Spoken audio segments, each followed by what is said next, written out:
Este es un espacio público de Saro. En él dialogamos sobre temas de interés en el campus, con referencias útiles y sin temor a la llamada incorrección política. Así que aquí estamos, un buen café, por supuesto, sin azúcar ni edulcorantes.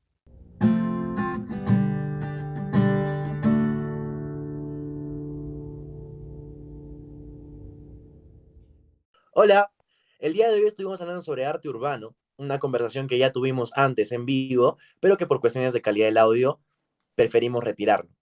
Así que hemos tratado de pegarnos lo más que hemos podido a la conversación de aquel día. Vamos a verlo. Bienvenidos a una nueva edición de Sin Azúcar. El día de hoy nos encontramos con Juan Pablo Torres, director de Saro, y Gianfranco Palacios, quien les habla, estudiante de psicología. Vamos a hablar sobre arte urbano. Como siempre, Juan Pablo, ¿qué nos puedes decir sobre el arte urbano inicialmente? Bueno, en principio tenemos que reconocer que cuando hablamos de arte urbano, estamos utilizando un término que nos permite acoger un montón de manifestaciones que bien merecen ser llamadas artísticas, algunas, y varias otras, según criterios un poquito más rígidos, no. Lo que pasa es que la categoría de arte urbano refiere a una forma de arte que se distingue de las demás por su origen, es decir, porque cuenta con una especie de credencial que refiere a la urbe de la que proviene, o más bien, sencillamente del carácter marginal, incluso ilegal, le da una suerte de aura especial, pues de esa manera se presenta ante nosotros provocadora, desafiante y además por medio del uso de determinados estilos, técnicas, estilos que no necesariamente van a responder a lo que se esperaría desde un ámbito académico, eh, sino más bien a esta suerte de fuerza expresiva, popular, ¿no?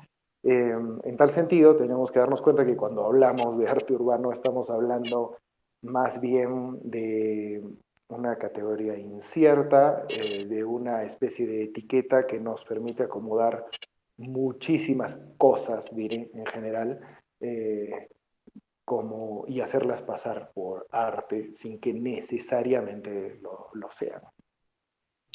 Bien, cuando hablamos de arte urbano, se suele hacer una conexión, se suele establecer una relación entre el arte urbano y la discriminación. ¿Esta relación realmente existe o es solo algo como un rumor popular? Bueno, de hecho, constituye una de las manifestaciones probables eh, de ese estatus marginal que corresponde al autor de la obra. Démonos cuenta, prefiero subrayarlo, que la propia categorización de arte urbano, insisto, no refiere a algún tipo de expresión en particular, a alguna forma, vía, medio específicos, ni mucho menos técnicas, escuelas, y tampoco de una tradición estricto sensu, sino a una condición de principio, a un origen. Es una falacia dominem. Ya, o sea, hablar de arte urbano implica coquetear con la falacia, sino incurrir directamente en ella. Entonces, si nosotros entendemos que el arte urbano surge de la urbe, del ámbito marginal, insisto, también probablemente de la ilegalidad en muchos casos, es lógico, ¿ya?, que se maneja fuera del ámbito socialmente aceptado como correcto, propio, formal. Y en tal sentido es bastante lógico esperar que en muchas de sus manifestaciones eh, sea visto con desdén, sea dejado de lado, apartado, borrado de determinados escenarios, de determinados mapas, y en tal sentido discriminado. El problema es que el arte, el llamado arte urbano, forma parte de algo un poco más grande, de un fenómeno, diremos, que es el del llamado arte contemporáneo, ¿ya? Otra categoría aún mucho más incierta porque permite acoger de todo, lo que coincida con el sistema ideológico del ámbito que se reconozca en determinado momento juez apropiado de la identidad de los artistas, ¿ya? Y digo esto porque es una forma de agremiación a la que refiero. O sea, el arte urbano es una manifestación más acogida por el llamado arte contemporáneo que tampoco, que en ninguno de los casos, atiende determinadas técnicas ni ninguna tradición estricto sensu, sino un concepto. En el caso del arte urbano, el concepto refiere al origen y en el caso del arte contemporáneo, lo que sea, ¿no? Lo que sea, siempre que esté plasmado en un texto, a cuanto más complicado, mejor, no complejo, sino complicado, enrevesado, cuantos más muletillas y lugares comunes tenga, mejor. Si utiliza en exceso el artículo lo, mejor todavía, o sea, lo ritual, lo inexpresable. Cuanto más se refiera a lo innombrable, mejor aún. Cuanto más indefinido, mejor, pero a la vez categórico en afirmaciones plenamente subjetivas. Entonces, estos documentos, estas cartitas que acompañan a un mamarracho en la pared, o el vídeo de una supuesta o llamada performance, eh, pues nada nos dice qué permite categorizarlo propiamente como arte o no, pero si el gremio de artistas está, o pseudoartistas en realidad, y pseudocríticos, están de acuerdo en que la expresión, y se usa mucho esto, ¿no? Este término, no la disciplina, no el fenómeno artístico, la expresión, como si el arte fuera solo expresión, ¿no? O sea, en tal sentido, pues, una tos podría ser. Y en efecto, no me cabe duda, por ahí debe haber grabaciones de tos expuestas en algún museo, ¿no?, de arte contemporáneo. Pero cualquier cosa que expresa algo, pues puede ser arte, ¿no?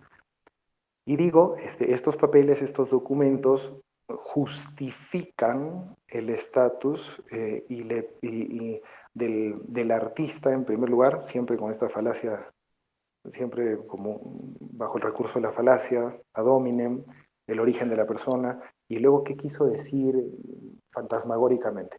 En el caso del arte urbano tenemos algo mucho más concreto, pero que debido a la apertura que ha generado en el mundo, ya, digamos en el mundo artístico, ya, en los museos, el arte contemporáneo, pues ahora la pregunta que conviene hacerse es qué es marginal y qué no lo es. Y por tanto, la categoría de arte urbano es la más afectada, porque su marginalidad, su ilegalidad, su carácter provocador, pues ahora son simplemente pan de cada día en muchos sentidos, ¿no?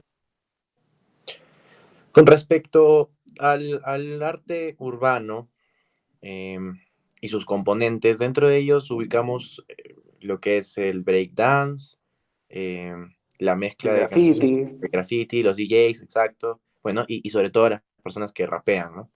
Uh-huh. Eh, los raperos. ¿Es realmente, es realmente underground el rap? Bueno, en determinado momento lo fue, en determinado momento lo fue, ¿ya? Pero hoy sería un poco disparatado decir que el rap es, en primer lugar, desconocido, en segundo lugar, decir que no cuenta con una jerarquía, ¿ya? Tanto en el mundo discográfico como al interior de la propia comunidad del rap, ¿no? Eh, Sin contar con el hecho de que hay raperos que son considerados autoridades en cuanto a la tradición que poco a poco se ha ido formando. Tengo ciertos reparos en hablar de una tradición en ese sentido porque eh, para fraguar como tal una práctica, o un sistema, etcétera, necesita más tiempo, ¿no?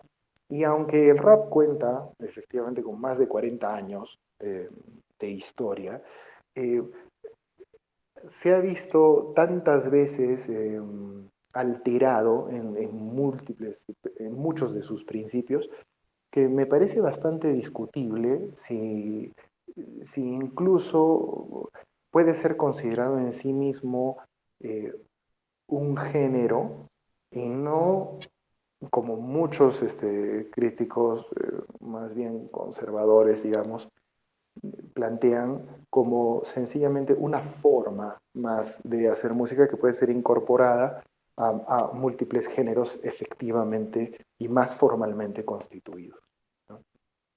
Ujú. Yendo por el mismo tema, cuando, cuando pensamos sobre rap, podríamos proponer la imagen del rap como el hijo bastardo de la poesía. Mm. Bueno, Es, ah, ¿Se adecua esta imagen a lo que, a lo que sucede realmente? bueno, me parece una imagen excesiva y creo que el asunto de la bastardía más bien está dispuesto ahí para darle caché, ¿ya? Porque cuanto más maldito, mejor, ¿no? Ujú. Entonces, digamos que es de esos raros casos en los que el insulto ayuda y vaya, ¿no? Que mucho para mejorar el caché del rebelde, ¿no?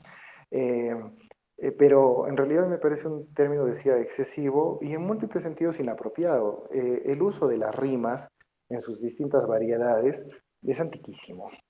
Y el uso que desarrolla el rap del rimado difícilmente podría ser considerado exclusivo del rap, ¿ya? Lo que hace del rap una categoría en particular de música, digamos, por lo menos para premiaciones, es un conjunto de condiciones que van más allá del propio rimado y que refieren, como en el caso del punk, por ejemplo, a un concepto determinado en el que felizmente ha habido un acuerdo general pronto, ¿no? Entonces, no me parece adecuado. Y por otro lado, me parece importante reconocer que hay algunos raperos cuyas rimas, digamos, son de una potencia poética considerable, ¿no? Kendrick Lamar es un ejemplo que se me viene a la mente de inmediato, y por eso digo, o sea, me parece que se le haría cierto daño se le haría cierto daño al considerar trabajo de Kendrick Lamar como arte urbano, ¿no? Porque esa categoría no le da ningún beneficio para nada, más bien me parece lo perjudica, eh, tomando en cuenta que Kendrick Lamar, por ejemplo, es un lector concienzudo de textos de ficción y de no ficción bastante sofisticados, de que es alguien que desarrolla un trabajo en la composición y en la producción bastante minucioso, con una asesoría muy compleja, y tú sabes muy bien que el mundo del rap ha dejado de ser el mundo de un garage en el que un par de sujetos, prácticamente desde la clandestinidad, ven cómo resolver algunos problemitas técnicos para de pronto compartir sus cassettes en los barrios bajos. No es así. Estamos hablando de una industria multimillonaria, estamos hablando de todo un sistema de producción y de marketing extraordinario y que me parece difícil discutir, es el que más se ha desarrollado en los últimos 30 años o 40. Cuando hablamos de arte urbano, em, has mencionado en un momento que este mismo papel de, perdón, que la ilegalidad juega un papel importante porque es provocadora. Em, Cuando hablamos de arte urbano, entendiendo que se puede comparar, si bien te comprendo, con el arte contemporáneo. Que Eh, forma parte de él, bueno, o ha sido forma parte de absorbido, él. digamos. Entonces, cuando hablamos de arte urbano, podríamos decir que hay parte del mismo que sí es arte, pero por la misma categoría se ve afectado, como el caso de Kendrick. Mira, qué interesante lo que dices. Me parece más bien que la categoría de arte urbano afecta el modo en que se interpreta la, digamos, obra, ¿ya? En caso esta sea de arte propiamente. Un cuadro o un mural, porque o sea, hablar de graffiti es hablar, por ejemplo, de murales, ¿no? O sea, no, con técnicas distintas. O sea, si se empezara a pintar con spray en un lienzo, pues que también sería graffiti, ¿no? No, es que los motivos son urbanos. sí, bueno, veamos lo que hace Basquiat, ¿no? Eh, etcétera. Entonces, eh, me parece que lo que dices es interesante, decía, porque esta categoría afecta el modo en que nosotros entendemos la obra. Y tenemos que recordar que la obra es un elemento de un fenómeno comunicativo. ¿Ya? Si entendemos el arte como un fenómeno comunicativo, veremos que es aquel en el que un determinado autor, en este caso el emisor, digamos en términos generales de comunicación, un autor comunica una afirmación, que será la obra, ¿ya? Que es producto de su percepción y del procesamiento que en su interior prismático y complejo se ha dado de la realidad, ¿no? Y que a él lo llevan por su propio proceso, ¿ya?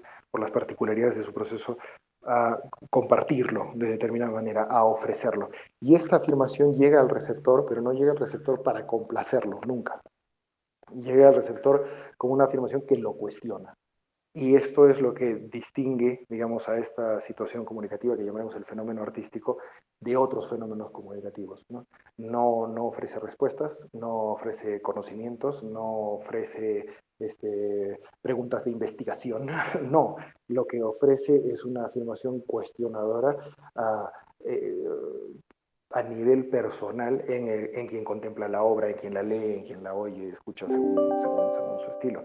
Entonces, hay un elemento cuestionador potente que tiene que ver allí, que está allí adentro, pero hay un elemento más, ¿no? Y este elemento es el de el aparato, o sea, el del contexto en sí mismo, pero el contexto no es cualquiera, el contexto es determinado a nivel institucional, porque nos guste o no, dado que somos criaturas sociales y nos organizamos, fuera de un espacio social, la obra difícilmente va a recibir el reconocimiento del carácter de tal, ¿no?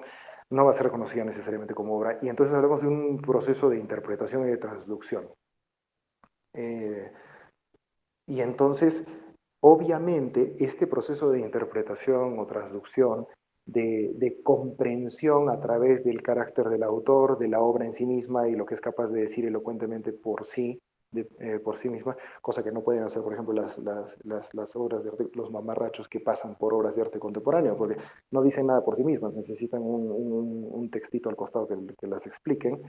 Este, Sumado eso a cómo lo recibe el receptor, en qué medio, en qué momento, en qué tiempo, en qué espacio, en qué circunstancias, en qué condiciones y de qué manera la crítica misma como un conjunto más de sujetos opera, todo eso, por supuesto que se ve alterado por la categoría. Por supuesto que se ve alterado la categoría, según el modo en que uno la entiende y qué tan en serio se la tome. Hay muchas obras del llamado arte urbano que, insisto, como el caso, por ejemplo, de algunas de las canciones de Kendrick Lamar, que no necesitan ninguna categoría para resultar en sí mismas, eh, digamos, objetos provocadores, no de una provocación porque sí, matonesca, sino realmente ofrecen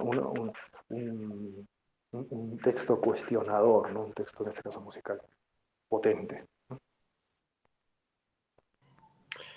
Bueno, ya para terminar, eh, quiero preguntarte,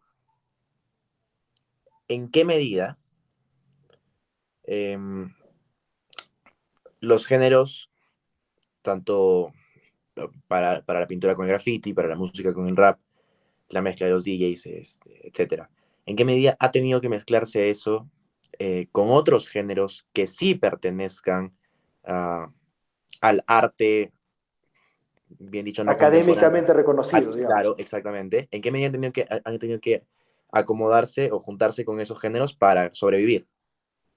Bueno, me parece que en general todos los textos que nosotros producimos para poder sobrevivir, ya no como obras de arte que para ser tales tienen que ser elocuentes por sí mismas, sino como productos de una identidad, como elementos importantes de una historia, como testimonios, como manifestaciones culturales, digamos, en términos muy, muy amplios y un tanto laxos, requieren adaptarse. Y la adaptación no significa un sometimiento al sistema.